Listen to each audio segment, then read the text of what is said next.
২৪ বৰ্ষৰ higher secondary চূড়ান্ত পৰীক্ষাৰ ফলাফল একেবাৰে সহজ পদ্ধতিত মাত্ৰ 1 মিনিটত মোবাইল এপৰ জৰিয়তে চেক কৰিবলৈ হ'লে এটা এপ ডাউনলোড কৰিব লাগিব।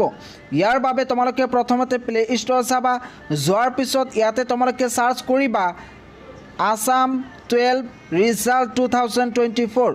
সাৰ্চ কৰাৰ পিছত তোমালোকে একেবাৰে ওপৰত এটা এপ দেখিবলৈ পাবা।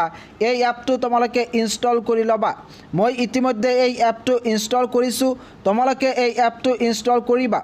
ইতিমধ্যে 5 মিলিয়ন ছাত্ৰ ছাত্ৰীয়ে এই এপটো ইনষ্টল কৰিছে অৰ্থাৎ ডাউনলোড কৰিছে। তোমালোকে প্ৰথমতে এইটো ডাউনলোড কৰি ল'বা।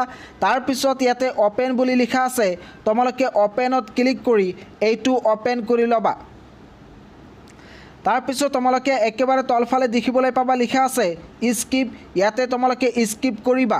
স্কিপ কৰাৰ পিছত তোমালোকৰ সন্মুখত এনেকুৱা এটা ইণ্টাৰফেচ আহিব।